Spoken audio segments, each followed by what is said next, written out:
Hey everybody, Ryan here at eTrailer. Today on our 2019 Subaru Ascent, we're going to be showing you how to install the Curt Trailer Hitch Receiver. Before we do that though, let's take a couple minutes, check this out, and make sure it's going to work for you. Right off the bat, one of the cool things about this setup is the fact that the hitch can be completely hidden whenever you're not using it, and that's because it sits behind the fascia, and because of its position, it'll allow you to take your removable panel, kind of pop that back into place, and everything looks completely factory back here. But when you're ready to use it, remove a couple of fasteners down here. This pops out, and now you have complete access to it.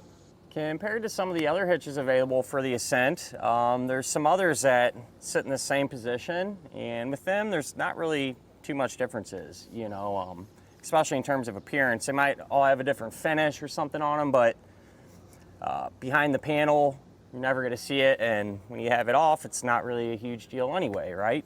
And then there's a hitch that actually hangs below the vehicle down here, and that one looks decent. It doesn't look out of place at all on a Subaru, but with that one, you know, you're going to be able to see it all the time, and you'll lose quite a bit of clearance as well. You know, this one sits up real high from the ground. That other one hangs down a little bit, so just something to keep in mind, and you know, it kind of depends on how you plan on using your hitch. This hitch is going to have a 2" by 2" receiver tube opening, which is a super common size, and it'll let you do a lot of different things, you know, pull trailers, use accessories, or even a little bit of both. So it really helps to kind of open up your opportunities on what you can do with your Subaru. It is going to use the standard 5/8 pin and clip, which keep in mind, one doesn't come with the hitch. If you need one, not a huge deal. Always grab it here at eTrailer. A lot of times too, if you end up buying a new accessory, will come with one, so just something to look out for. The safety chain openings, I'm not super crazy about, to be honest with you, but due to space, it's kind of just what you have to work with. They're actually on top, and they're somewhat small. You know, you can still get your hooks up there, but something to think about. If your trailer has a really large hook, you might have a little trouble. So just keep that in mind. When it comes to the hitch's weight capacities, a single handle, just about anything you want to throw at it, it's going to have some good numbers. Maximum gross tongue weight rating is 750 pounds. It's the amount of weight pushing down on the hitch, so just about any size bike rack or cargo carrier, you should be good. As far as the maximum gross trailer weight rating, it's going to be 5,000 pounds. That's the amount of weight pulling on the hitch. It's the weight of your trailer plus anything you might have in or on it. This can be used with the weight distribution system, which is a separate component. What happens when you use it, it's going to keep your Ascent and your trailer level whenever you're towing it down the road. Those systems are pretty popular on campers and enclosed trailers, things like that. So if that's what you're doing, might be worth checking out. But even if you do use that system, the capacities are going to remain the same at 750 and 5,000. And with all that in mind, I do always like to recommend, never a bad idea, just grab your Subaru's owner's manual. That way you can check in there and make sure that your Ascent can handle that much weight safely. Go ahead and grab a couple of measurements now, and this will help us figure out what type of accessories will work best. From the ground to the top inside edge of the receiver tube opening, that's about 23.5 inches. If you plan on pulling a trailer, chances are pretty good you're going to need a ball mount that has a drop in the shank. Probably that 4 to 6 inch range would work for a lot of people, or if you're going to be towing multiple trailers, even an adjustable ball mount might work out pretty well in this situation. And with your accessories, you know, a straight shank will be more than fine. As far as ground clearance, or if you get one with a rise in it, not a huge deal either. So pretty much whatever will work there. From the center of the hitch pin hole to the edge of the rear bumper, that's only going to be about 2 inches, which is really good, so you shouldn't run into any issues here, but if need be, you can use that measurement to help figure out if any folding style accessories you might have can be stored upright without hitting the back of your Subaru.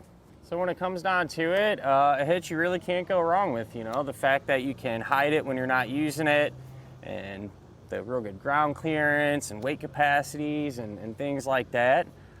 Should work in just about every situation. As far as the installation goes, Subaru makes it pretty easy, believe it or not. You do have to remove the rear fascia, but don't let that intimidate you. It's a lot easier than what you would think. There's no crazy tools or nothing. Everything's pretty easy to get to. And honestly, you know, I say this all the time, I would rather spend a little time pulling the fascia off and then being able to work standing up, as opposed to putting a hitch on from underneath where you're laying on your back and trying to drill and do all this stuff. So for those of you at home, I feel like this is almost an easier setup. But with that said, why don't we go ahead, pull into the garage and get started on it now. To begin our installation, we're going to be here at the back of our Subaru, and we need to get the fascia removed. So open up the hatch, and there's going to be a panel here that we can remove to get to a fastener below it. So you can just grab on the top of it or take a trim tool like this. You're just going to kind of pry this out. It'll pop free. All right.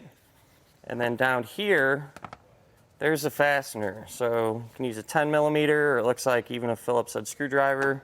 We'll pull that out.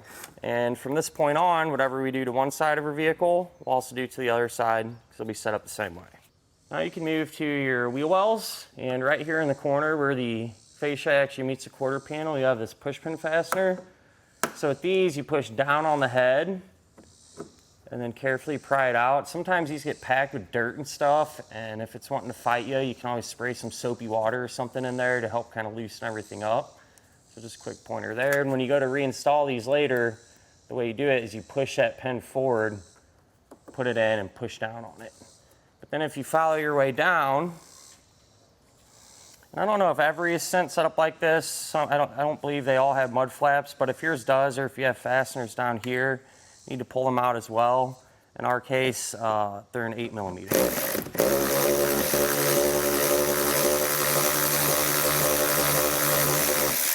Underneath the vehicle, we'll have 2 more push pins, and with these I did spray soap water on them just because these are kind of a pain sometimes. But with this style, you just take your flathead, push down on the head of it, and with that one off, we can remove our mud flap there, and that will actually expose another push pin.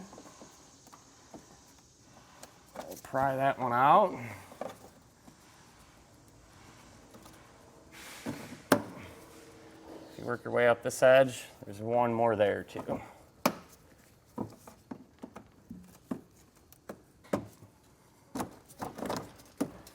Working your way towards the center, so in this area on each side of the vehicle, there's going to be 2 more push pins. We'll pry them out. And then this one, the one on the other side, is actually holding this little removable panel on. And so once you get those out, if you want, you can actually take this panel and pop it off of our vehicle. Now if you got a friend to give you a hand with this part, it's definitely not going to hurt, but we can get the fascia removed. What I did was take some painter's tape, put it along the seams here, that way we don't scratch anything on accident. But what you're going to do is start at the corner, and it's come apart pretty easy from my experience. You're just going to unsnap it. You might have to kind of work it a little bit here towards the middle.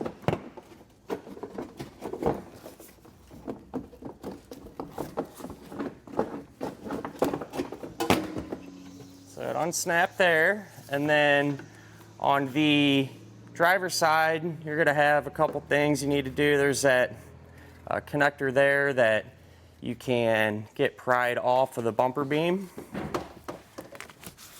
So you can usually pull it off by hand like that.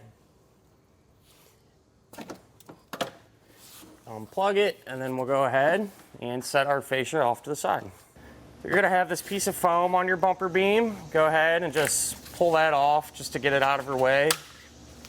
We'll set it to the side, and then we'll have this sensor that's pushed onto the beam as well. With this, you can take a trim tool or a screwdriver and just pry up on it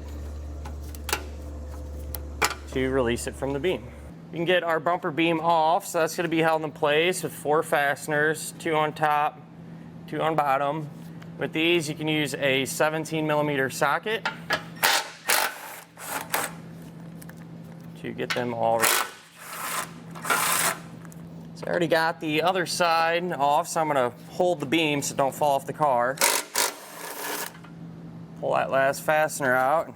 You should be able to just work this off the vehicle. If you notice, these little tabs kind of protrude out from the bulkhead here of our vehicle. You don't want these to interfere with the hitch, so just take a hammer, bend them in flush there. The way our hitch is going to work, it's going to essentially replace our bumper beam, so it's going to set on this portion of our vehicle and use these attachment points. So with the weld nuts, if you want, you can kind of clean the threads out with a brush, just get any rust or junk out of there. And for those, the hardware that we're going to use will be all the same. It's just a bolt. Then you put on a conical tooth washer. Make sure the flat side of the washer is against the bottom of the bolt head. So you want the little teeth on there to face this way towards the hitch. And then for our stud here, we're simply just going to reuse that factory nut. We can grab our hitch, slide it into position there, take the hardware that we talked about and get them started hand tight.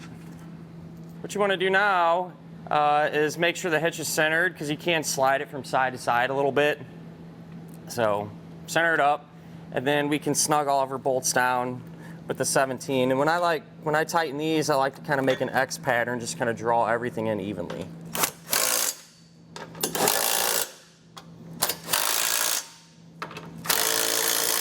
And now don't forget to come back with a torque wrench and tighten down all the hardware to the amount specified in the instructions. You can grab your sensors again and push them into the openings on the top of the hitch. And then they give you a couple of zip ties too that you can use just to help kind of reinforce and secure it. We'll grab our fascia now and get it pushed back into place. So don't forget to plug in any electrical stuff that you may have had to disconnect. But this will just go right back on the opposite way. You know, we'll line it up and get it resecured. Once you get the fascia all resecured, like I said, the opposite way that you removed it, if you're ready to use the hitch, leave the panel off. If you're not going to be using it for a while, you can always put this back on and pop them fasteners back in, and you're all done. So with that said, that'll finish up our look at and our installation of the Curt Trailer Hitch Receiver on our 2019 Subaru Ascent.